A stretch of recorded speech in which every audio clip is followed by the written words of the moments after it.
Tonight, not guilty on all charges. Justice Caricia has done a thorough and careful analysis and delivered a just verdict, and so that's what we've seen here today.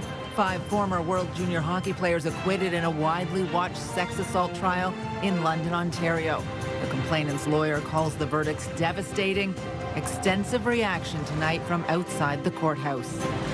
Ottawa-Gatineau will bear the brunt of public service job cuts. We're already seeing about 10,000 jobs lost across the country just this year. One think tank projects as many as 57,000 positions could be eliminated, almost half of those right here.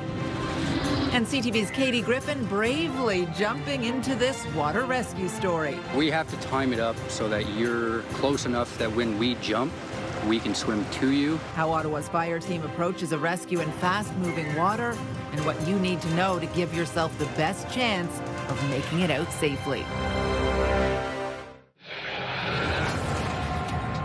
Good evening. We begin tonight with the verdicts in the sexual assault trial of 5 former World Junior hockey players in London, Ontario. Ahead of rendering her verdicts, the judge in the case took 5 hours to read out her reasons for her decision. There were gasps in the courtroom from the families of some of the players when she concluded the complainant was not credible or reliable.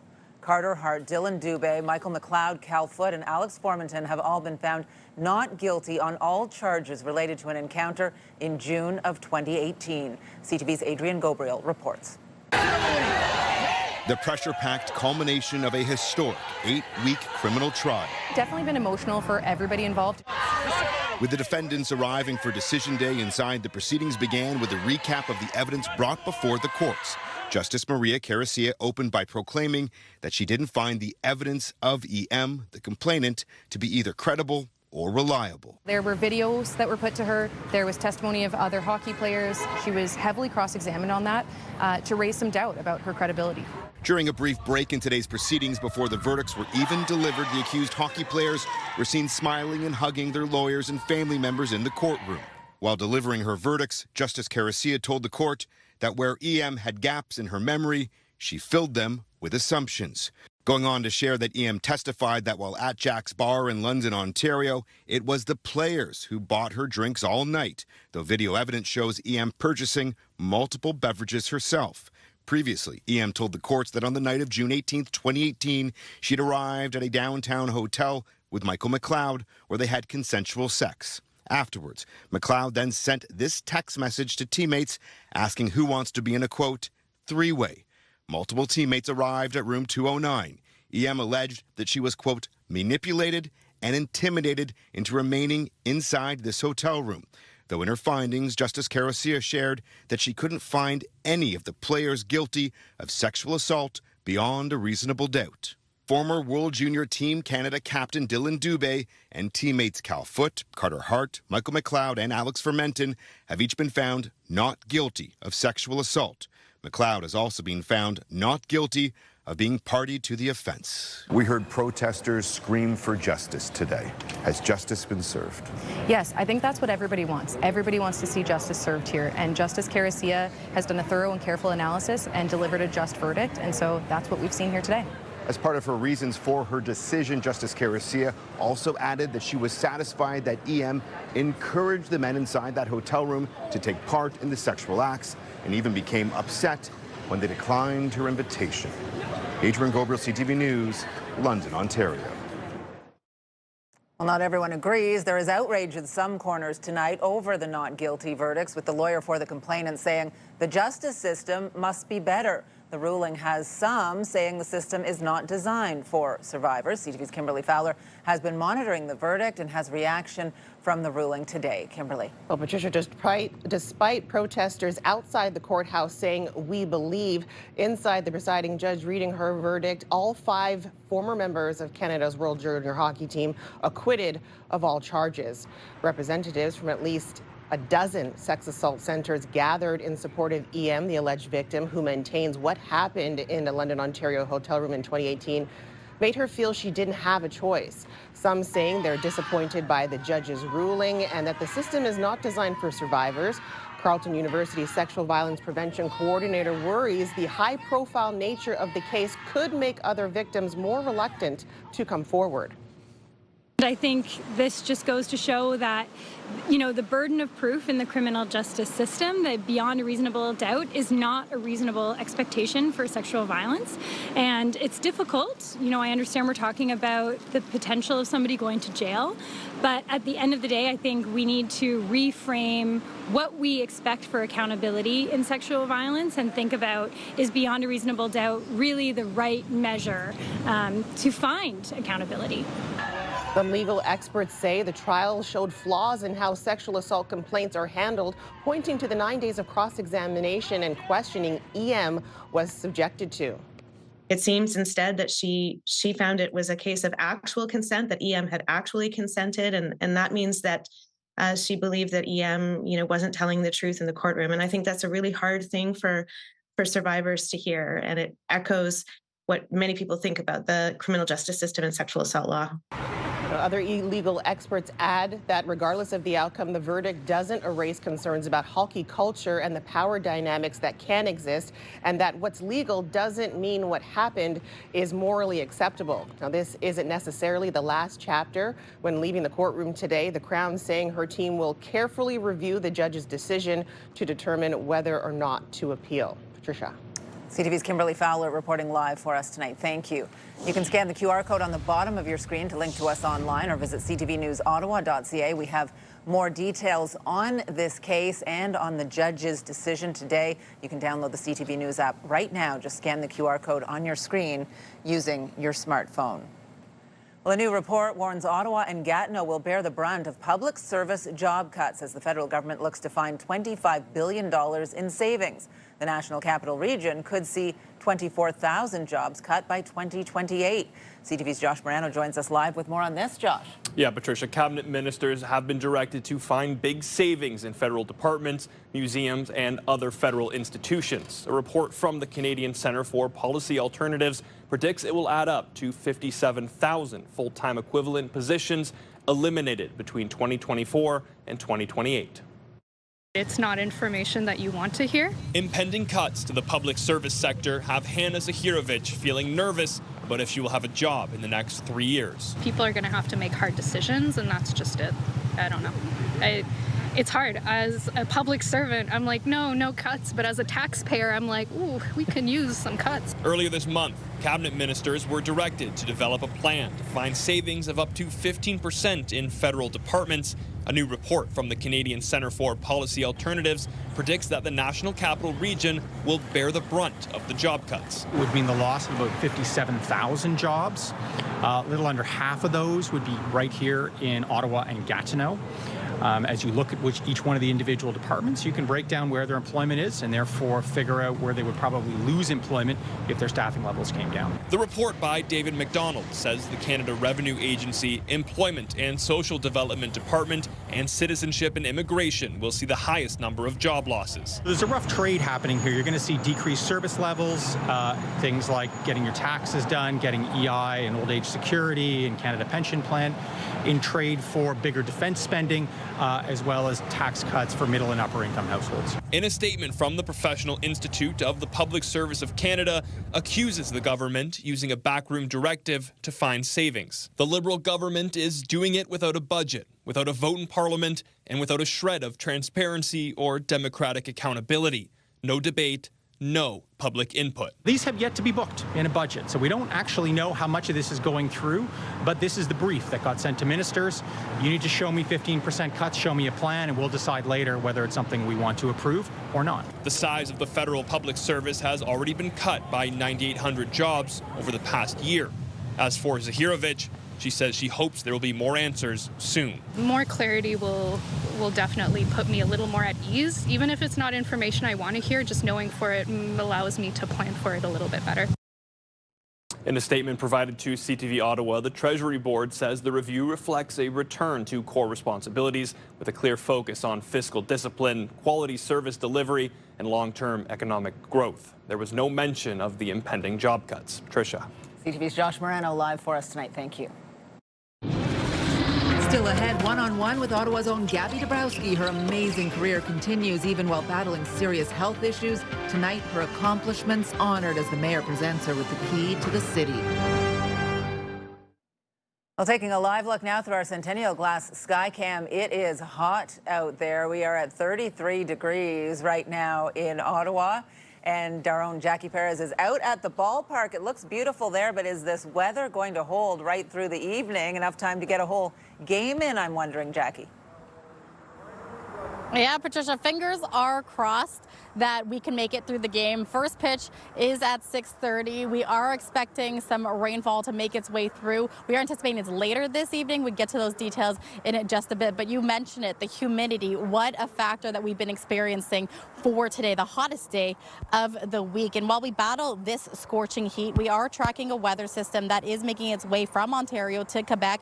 Right now, a severe thunderstorm warning is in place close to areas near North Bay, as well as areas northwest of Deep River and near Mont Tremblant. So here in Ottawa and Eastern Ontario, a severe thunderstorm watch is in effect. That could bring nickel-sized hail, heavy winds, and for some parts of the area, at least 50 millimeters of rain. It is likely the system will move through the region later this evening, closer to the midnight hour. And as we move into Friday, keep an umbrella on hand because it will be a wet start to the morning. So expect it to clear, though, by Friday. So that's the good news. Right now, we are dealing with the heat where temperatures across the region, not just here in Ottawa, are sitting closer to about 40 with that humidex factor. We will have a look at when we could see this heat break, and fingers crossed this rain holds up for this game. Patricia. All right. Thank you, Jackie. Well, Council has approved a multi-billion-dollar roadmap to keep commuters moving in Ottawa over the next 20 years. But some people are questioning why a ring road across the southern part of the city is not part of the Transportation Master Plan. CTV's Peter Sperling joins us now. Peter.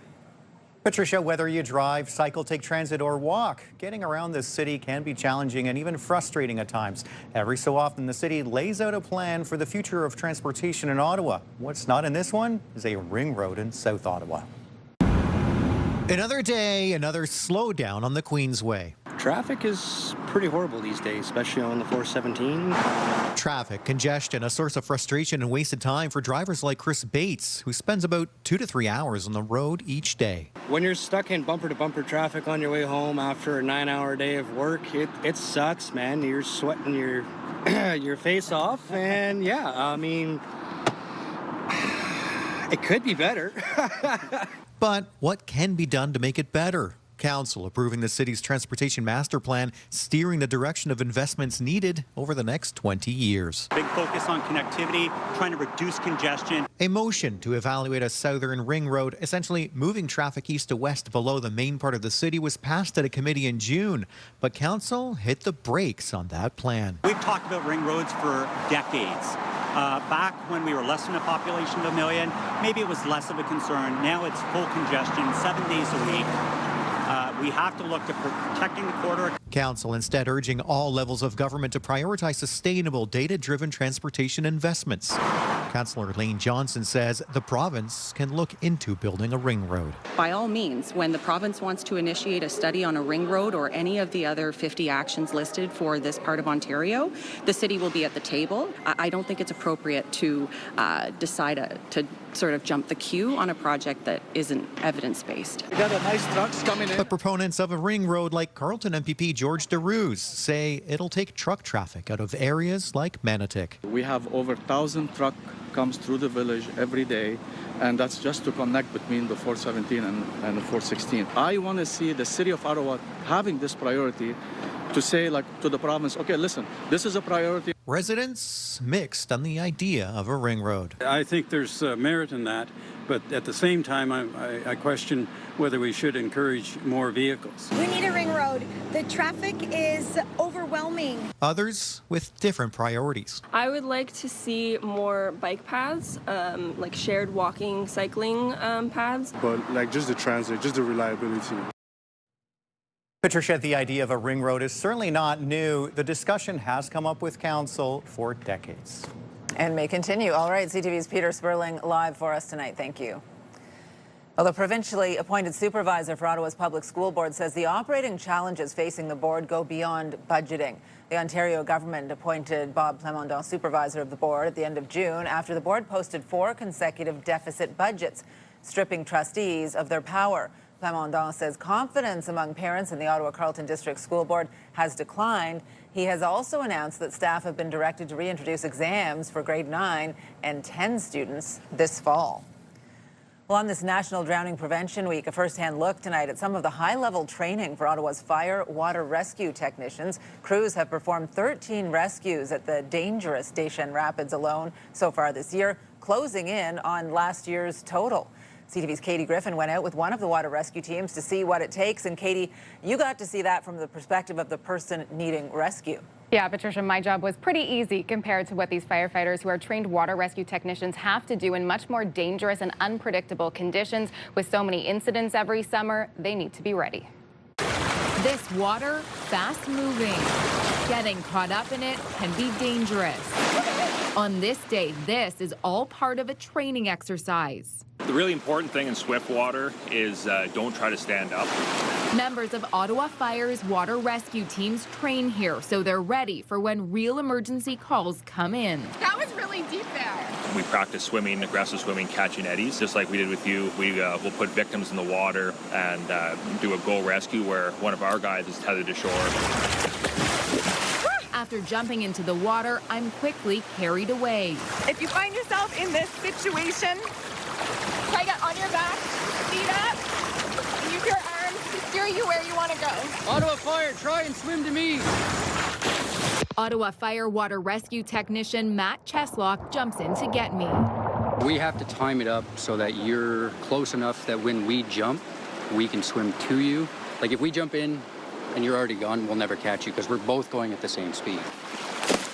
These skills crucial when navigating the most notorious spot in Ottawa, the Deschênes Rapids near Britannia Beach. Part of the problem is you can't see it that well upstream. By the time people realize where they are in the rapids that are ahead, the current's already moving so fast they can't get themselves out. Last year, firefighters made 15 water rescues here. So far this year, already 13. One of the things that we train for is how to read the water and which way to go up. And that's why we have two teams that one will go above the rapids and one will be below. If they can't get them up quick enough above, then we can either get them below. Some areas are off limits, even to rescuers. It's just too dangerous. One of the spots that we can't operate in, just because there's so many hazards. There's rebar, there's chunks of concrete everywhere. So this is one of the most dangerous spots on this stretch of river. Back in the training area, these waters move fast. When this team isn't saving lives for real, they're practicing how to do it, ready for when that call comes. And they may not have to rescue someone every time, but these teams get dispatched to water rescue calls pretty well every single shift during the warmer months. So thank you to everyone involved in this, and a special shout out to Tyler Fleming, who was in that water right there with me, and he too was rescued. Patricia. I was wondering how that was getting shot. Looked great, and we're glad they knew what they were doing, and you both came back to us safely. Thanks Absolutely. so much, Katie. You're welcome. CTV's Katie Griffin reporting live for us tonight. Well, tributes are pouring in this evening for Hulk Hogan, the larger-than-life pro wrestling legend who dominated the sport for decades. The Hulkster passed away at the age of 71. CTV's Genevieve Beauchemin reports. Hulk Hogan's legacy is tied to wrestling, of course, but ever the performer. He also took his trademark horseshoe mustache and bandanas to the music world and to TV and movie screens. The ultimate male versus the ultimate meatball. Including in Rocky III, that propelled him to stardom. Hogan was born Terry Jean Bolea in Georgia, the son of a construction worker and a dance teacher. He built that massive physique and earned his stage name. As fellow wrestlers commented, he was bigger than Lou Ferrigno, who played Hulk on TV. Look at this!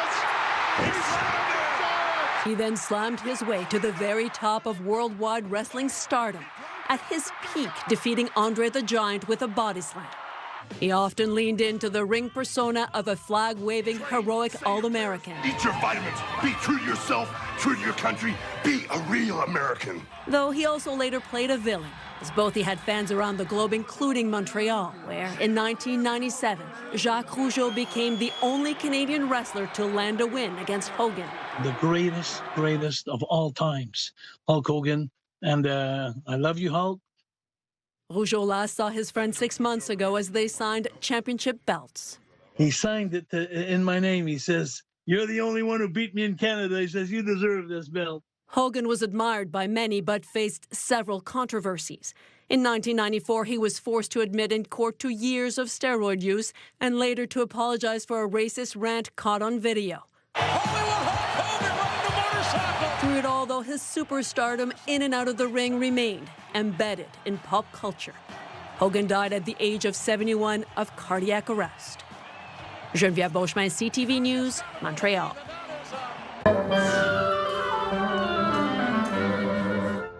Well, chamber music continues to fill venues across Ottawa. It's one of our 3 good things happening in the region.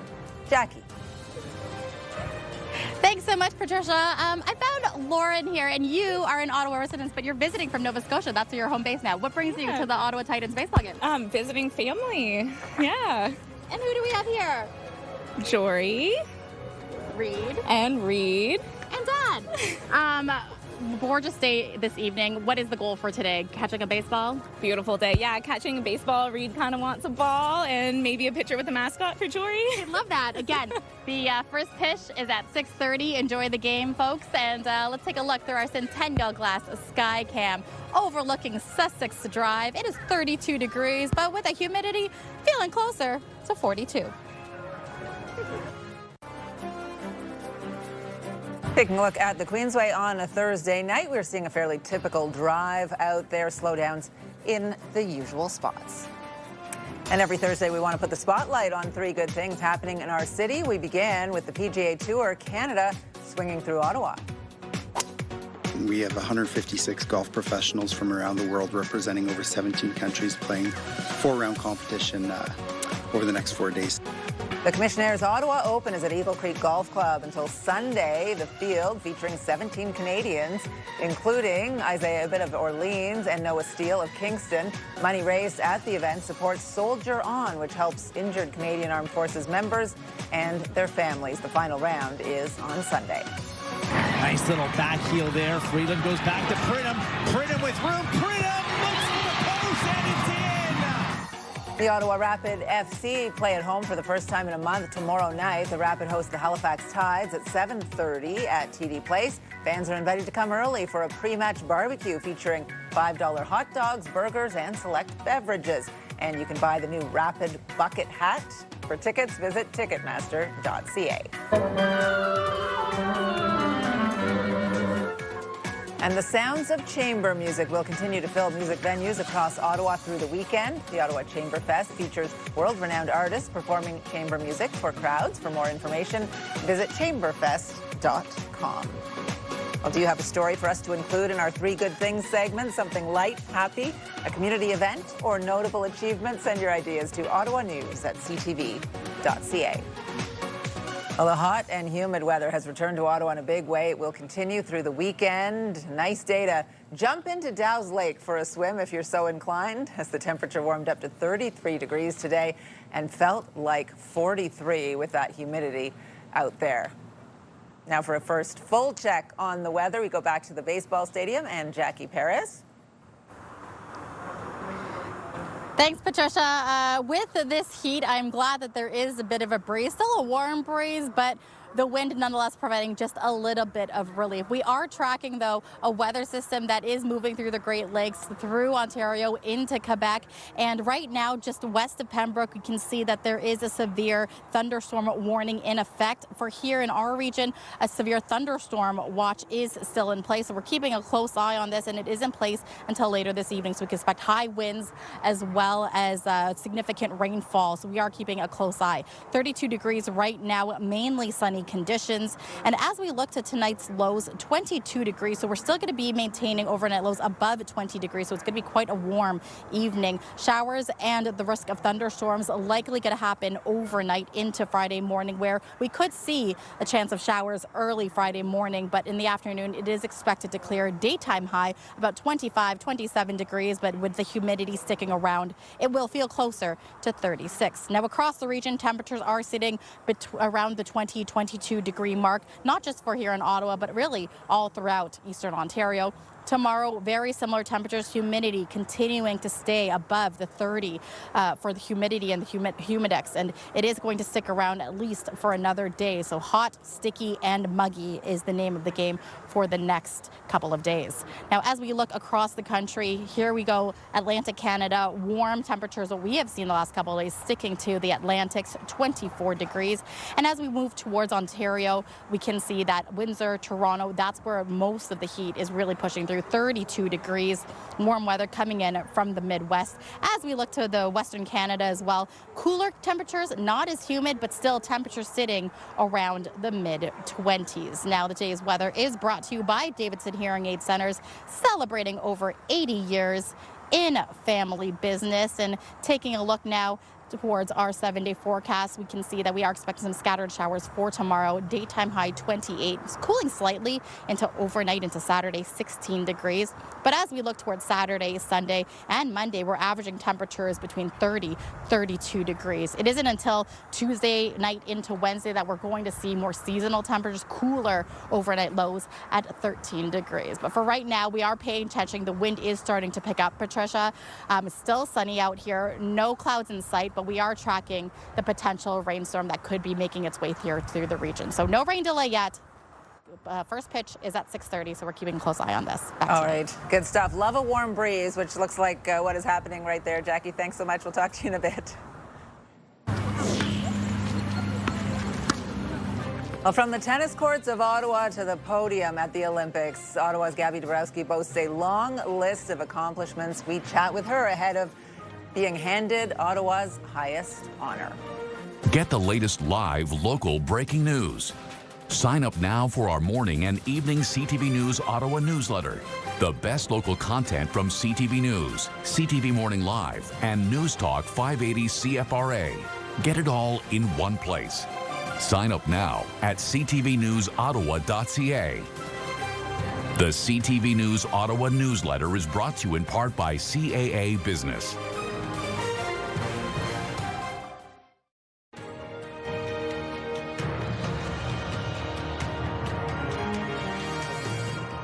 Well, taking a closer look now at one of our top stories today, Gaby Dabrowski has won an Olympic medal, the WTA doubles titles, Grand Slams, and now will receive Ottawa's highest honor. Mayor Mark Sutcliffe will present Dabrowski the key to the city of Ottawa during a ceremony tonight. Last summer, Dabrowski won the bronze medal in mixed doubles at the Olympics in Paris, has won 3 Grand Slam championships in doubles and the WTA finals last November. And Gaby is here in Ottawa for the ceremony ahead of Canada's tennis big event that's coming up, the National Bank Open, of course, in Montreal right after. So a couple of days here at home. Thanks for being here. Thank you for having me. So a few years ago, a previous mayor declared Gaby Dabrowski Day here in Ottawa, and now this honor from Mayor Mark Sutcliffe. Congratulations. What are you feeling? Thank you. Yes, it's really special to receive the honor. I know there's a lot of history behind it, and it's so nice to be able to recognize not only my accomplishments, but also everyone that's been a part of the journey for so many years, and everyone that's also helped me within the last year with everything that I had going on. So I think it's going to be a really beautiful ceremony. Certainly been quite a journey for you the last year, but starting way back, growing up here in Ottawa in Blossom Park, who will you be thinking of at the ceremony? Who will you maybe be looking at in the crowd tonight? For sure, my parents. They've been there from the very beginning. They've sacrificed so much for me to be able to pursue my dreams, and there's no way that I would have done it without them. So for sure, they're number one in my mind. And as well as them, you know, my first ever tennis coach, Tony Milo, who's still working and living in the Ottawa area. He'll be there with his family, so I'm really looking forward to seeing them too. That'll be really special. Also proud of you, no doubt. I'm sure they were before, but you know, all of the accomplishments on the international scene, which one means the most, and where does the Olympics rank, given that it came after your diagnosis of breast cancer? Yeah, I mean, they all are very meaningful in different ways, highlighting, you know, different struggles and ways that I kind of overcame adversity. But for sure, last year's medal was, it probably takes the cake just because of all the circumstances around it, and obviously being able to represent Canada on such a big stage and play with someone as amazing as Felix, and to share that moment with him and the team, and you know, my entire coaching team back home as well too was really special, you know, once I came back. So I think, yeah, that one probably sticks in my mind. And you said, and you were very open about the struggle with breast cancer, and you posted about that, that it gave you some perspective in terms of appreciating this life that you're living and playing the game that you love. Yeah, exactly. I think, you know, for a huge part of my life, tennis felt like something that I was supposed to do and something that I had to do, to not waste my potential and to really try to maximize, you know, everyone else's sacrifices as well as my own, and trying not to let anybody down as well as myself. And I got to the point last year where I was like, you know what, this is actually really cool that I get to do this, not that I have to do it, because I don't have to do it if I don't want to. And so the fact that it felt more like a privilege to play and compete on the biggest stages was really great, and it's really helped me, I think, enjoy the process even more. You know, I'd become sort of along the lines of, you know, thinking of growth mindset over the years versus so outcome oriented. And so I think the cancer diagnosis was just really a catalyst to being able to embody that mindset, and so far it's stuck. That's a beautiful thing. One more for you. I've had the privilege of seeing you live a couple of times. My favorite time was over at the Australian Open, because I was with another friend from Ottawa, and we like posted a picture, just 3 Ottawa girls hanging out, even though I hadn't met you yet. But you're such a fierce competitor on the court, in doubles, on both mixed, women's, also a fierce advocate for doubles getting the recognition it deserves. Do you think it does get its due? I don't think it gets its due. I think it's doing a little bit better lately, but I also feel like, you know, it's a very multifactorial problem. You know, it starts from the top. I don't think the Grand Slams and the tours necessarily do the best job they can at marketing doubles and sharing our stories. And you know, I think, you know, we're very interesting athletes outside of the tennis court, so it'd be nice to, you know, see a little bit more of our personalities shine through. And I think also at one point, you know, people who play tennis, a lot of them will just play doubles after a certain age. And I think, you know, they're really keen to learn more about the game and tips and tricks on how to communicate with your partner and different strategies and tactics to use to win matches. So I think we could be highlighting a lot more of that side of the game for sure. Yeah, talking about personalities, I'm going to ask you about Felix after we sign off. Gaby, thank you so much for this. Congratulations again, and best of luck in Montreal. Thank you very much. Yeah, she says Felix is amazing. Of course. Meet the therapy ponies helping passengers relax before boarding their flights. That story coming up.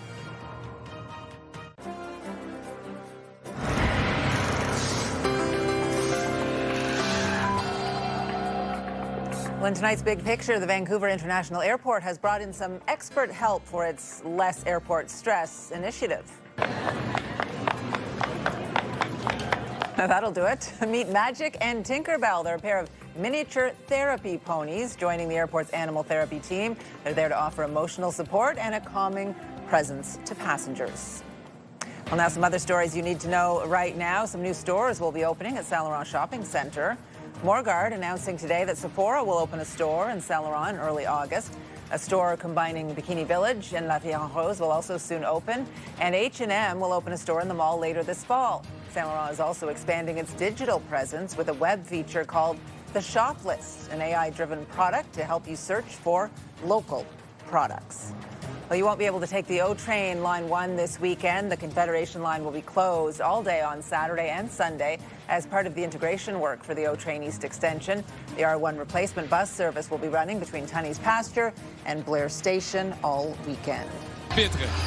Et Javonte Smart qui nivelle la marque à l'autre bout. The Montreal Lions beat the Ottawa Blackjacks 87-79 last night in Montreal. The Blackjacks are back at home Saturday afternoon to host the Saskatchewan Rattlers. Children under the age of 17 will be able to visit Upper Canada Village in Fort Henry for free this summer. Starting Friday, the St. Lawrence Parks Commission will be part of the Canada Strong Pass. Under the program, children 17 and under can visit Upper Canada Village and Fort Henry and Kingston for free, well, with an adult. Young adults ages 18 to 24 will receive half off. The Canada Strong Pass runs until September 2nd. We want to go back out to Jackie now at the Ottawa Baseball Stadium, where the Titans are just getting underway. Jackie. Thanks so much, Patricia. Yes, we are hanging out with the general manager, Martin Boyes here. Martin, beautiful day to be out here at the stadium. It is a fantastic day. How's the season been going so far? So far, so good. We started off a little rocky on the field, but we've made a really good comeback, and it's been great this year. Talk to me about just how unique it is that this is right here in the heart of Ottawa. You can come to a game, enjoy some good baseball, some sunshine, but there's also theme nights involved. Absolutely. Well, everything we do is all about the family-friendly fun and making sure there's something for everyone, right? So on Fridays, we've got fireworks after every single Friday home game. We've got some games where you get to bring your dog. And, you know, sometimes we give out fun stuff like a grand prize trip to Jamaica later in August. So it's something for everyone. I love that you talk about that this is a family-friendly event. We've seen a lot of kids coming up here, running around the bases, running around this stadium. Just what is it that brings this family-friendly vibe to a game like the Ottawa Titans baseball game? It's just such a social atmosphere, right? So, I mean, you can just hang out, have a good time, whether it's with friends, colleagues, family, whoever. Everyone's going to have a fun time. Do you have a favorite moment since its return here, Ottawa baseball, to here in Ottawa, or in the capital? Absolutely. I think my favorite moment was this year, our home opener. We had over 7,000 fans, and it was just so fantastic to see the support from everyone who came out and, you know, made it such a great thing and, you know, showed everyone that baseball is back and it's here to stay. That's right. Baseball is here to stay. And the fun, unique thing about just utilizing this stadium, you also have something very special for the Field of Dreams Foundation through Ottawa Titans Baseball Club happening July 31st. Exactly. So we've got our movie night. So the Ottawa Titans Field of Dreams Foundation is going to show a movie here on the field at the stadium at night. So you can bring your blanket, bring your chairs, have a great time, and sit on field watching a movie, which is a very unique experience. Absolutely. Thank you so much. Tomorrow, Fireworks Friday, there is going to be a new series for a four-game stretch. Again, they're hoping to close out this one. They are 2-1 right now, and hopefully they get the big win tonight. Thank you so much, Martin. We'll take it back to you in studio, Patricia. All right, good stuff. Looks lovely out there, Jackie. Thank you. Well, coming up, a down day on the Canadian stock markets after a record close on Wednesday. Look at the day in business headlines just ahead. iHeartRadio Weekenders is powered by Barhaven Ford, Ottawa's newest and largest Ford store, and Eastern Ontario's Ford EV leader. Approaching the last weekend of July, time now to check in with our iHeartRadio Weekender, Tanea Taylor. Tanea. Festival Parasol continues this weekend. Bring your friends to Hotel Casino Lac Limi and get ready to dance because this features live DJs, plus dance lessons, food, and a lot more. If you're looking for a summertime vibe, all-day dance party, check this one out. Up next today, it's the Vegans Who Snack Food and Art Festival. This is one of my favorite events in Ottawa because it fully focuses on local small businesses. It features great snacks, handmade goods, live entertainment, and lots more. It's also pet friendly, so you can bring the dog along. This is at Parkdale Market from 5 to 9 p.m. on Saturday night.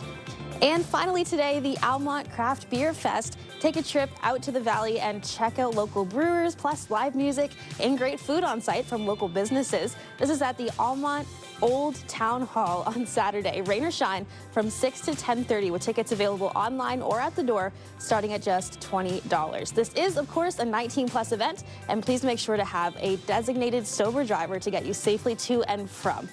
Lots more happening around the capital this weekend. For the full list and all the details, check out ctvottawa.ca/weekenders. For the iHeartRadio Weekenders, my name is Tanea Taylor. Have a great one. iHeartRadio Weekenders is powered by Barhaven Ford, Ottawa's newest and largest Ford store, and Eastern Ontario's Ford EV leader. Well, predictions about copper production had an impact on Canadian stocks today, which ended the day down from yesterday's record close. BNN Bloomberg's Andrew Bell has the latest in business. Hello there. Toronto's composite stock index slipped today, weighed down in part by giant miner Teck Resources. Teck shares slipped after the company cut its 2025 copper production forecast to as low as 470,000 tons, mainly due to glitches at the company's gigantic Quebrada Blanca mine in Chile. But there was good news for Canada's mining industry. Teck will keep digging up copper at its Highland Valley mine in BC until 2046, adding about 18 years of life to the mine to feed growing demand for the red metal. The extension project will cost between $2.1 billion and $2.4 billion, Teck said. On the markets, the Canadian dollar changed hands at 73.31 cents US, down about 1/4 cent. West Texas Intermediate oil was up slightly. It traded at $66.03, up 78 cents. Our latest fix on Western Canadian Select oil has it at $53.19, down 1 cent. And the TSX Composite ended at 27,372.26, down just over 44 points. That's the latest in business. I'm Andrew Bell of BNN Bloomberg. Well, coming up, are you overstepping on your way to a healthy life? A new study looks at that 10,000 step a day target. Visit the Ottawa Tigers team store. Thanks so much, Patricia. Well, we are hanging out here at Ottawa Stadium with the Bytown Dodgers. What are you guys doing here at the game? We're finishing our end of season for baseball. Yeah, celebrating it right now. You guys had a special role earlier for ahead of the game. What was it? Yes, we were baseball buddies. That means we went on the field with the players. All right, what an experience. All right, enjoy this end of the season party as we hang out and watch the Ottawa Titans hopefully win this game. We'll get a wave to the camera and the viewers back home as we get to our Centennial Glass Sky Cam. Temperature is at 32 degrees, and we love being in the shade because it's feeling much cooler than the Humidex, which is reading about a 41, 42.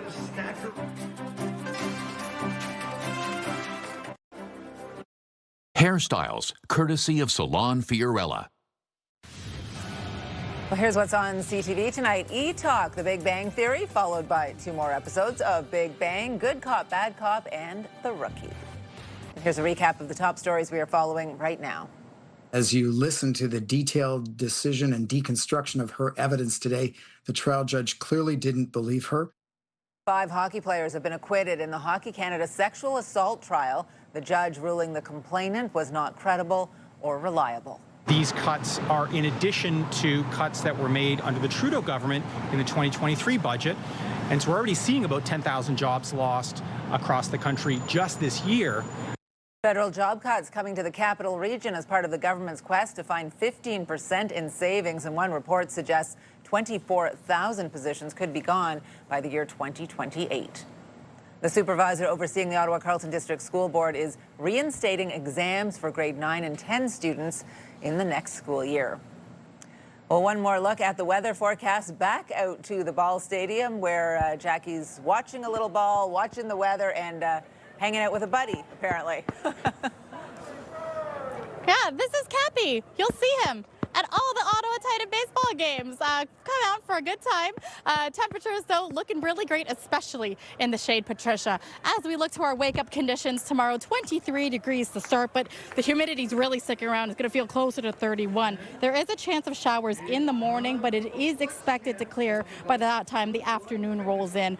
Friday, daytime high 28 degrees. Saturday, Sunday, fair conditions as we get sunny temperatures, or sunny conditions rather, with daytime highs about 29, 30 degrees. It isn't until midweek we'll get back to some cooler temperatures, especially for the overnight lows. And that is it from us here at the Ottawa Titans baseball game. They are up in the series 2-1, hoping to close out with a big win. And then tomorrow they're back at it again. And if you are coming tomorrow to the game, there are some fireworks after the game. So that's it. Thanks, Cappy, for hanging out. We really appreciate it. Kimberly, Patricia, we'll take it back to you in studio. Excited bunch. Thank you, Jackie. Appreciate it. Time now to check in to see what our news team will be working on tonight. Kimberly is here. Well, Patricia, yeah, there are a couple events that we're keeping an eye on tonight. We're checking out a Chamber Fest at the Carleton Dominion Chalmers Centres. We'll also be heading over to City Hall tonight for tennis star Gaby Dabrowski's receiving the key to the city. Great interview you had with her earlier today as well. And we will also be watching Environment Canada's severe thunderstorm watch for Ottawa and parts of eastern Ontario. And you can get the news anytime, anywhere at ctvnewsottawa.ca. Join me tonight for CTV News at 11:30.